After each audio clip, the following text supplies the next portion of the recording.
Vice President Kamala Harris has said next week's election is a choice between freedom and chaos as she delivered her address to the country. In a wide-ranging speech, Harris committed to bolstering the armoury, lowering the cost of living and protecting a women's right to an abortion. She also attacked her Republican rival Donald Trump before imploring Americans to go out and vote. These United States of America, we are not a vessel for the schemes of wannabe dictators.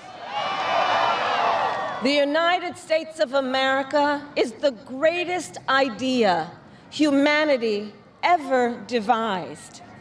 So America, let us reach for that future.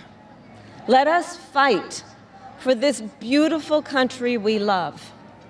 And in 7 days, we have the power, each of you has the power to turn the page and start writing the next chapter in the most extraordinary story ever told. I thank you all. God bless you, and may God bless the United States of America. Right then, Benjamin Alvarez-Gruber has been watching and listening to Kamala Harris in Washington, D.C.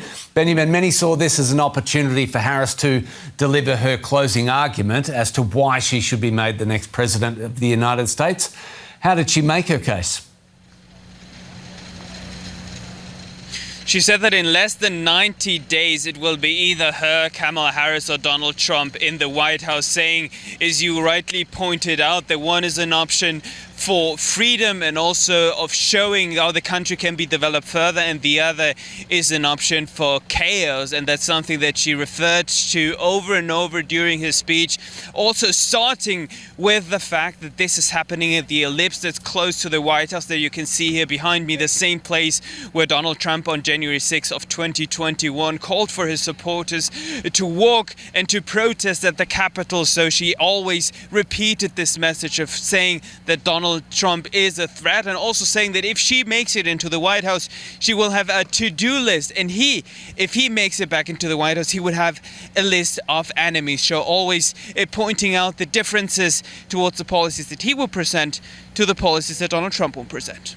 Benjamin, there were some voices inside the Democratic Party who wanted the Vice President to focus on selling herself more than attacking Donald Trump. How did she split her time between those two tasks?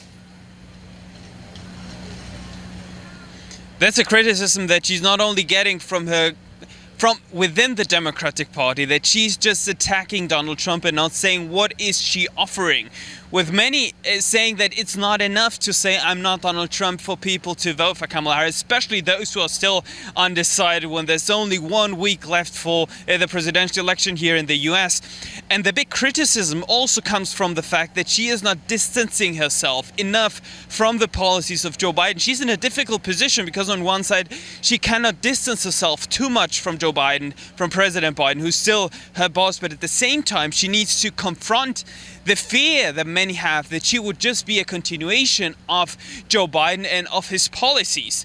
And there she has not had a clear answer to that question, what she would make different to what Biden has been doing over this last 3.5 years. And she, of course, as Vice President, having a very important effect and also influence on what the administration is doing. But here it was rather attacking him. She also, of course, mentioned what she would make different. There was a lot of applause, especially when she spoke about reproductive rights, about abortion, also distancing herself from her Republican contender, and also what she would make difference when it comes to economy. And that's a point that Donald Trump has been exploiting, has been using over and over, economy, but also inflation. She spoke about migration, saying it's important to search for solutions and not just paint or use the topic of migration to gain political points, also distancing herself from what Donald Trump has been saying, and also a clear mark to what we heard on Sunday at Madison Square Garden in New York, when we heard this racist remarks by also speakers at the rally, accusing and also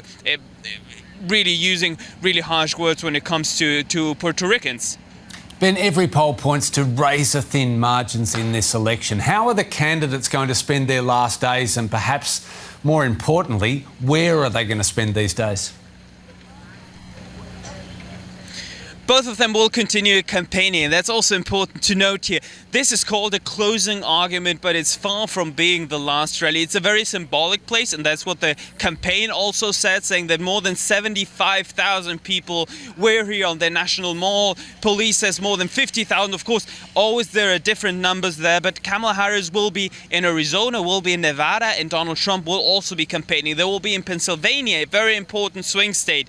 So both candidates will continue this campaign until Monday. We have the election coming up on Tuesday, and both of them will be using these last couple of days to try to win as some undecided voters campaigning exactly in those swing states. They will have, as many experts say, the final say on who will make it back into the White House on January 20th of next year. Benjamin Alvarez Gruber in Washington. Enjoyed the last 7 days on the way to the vote.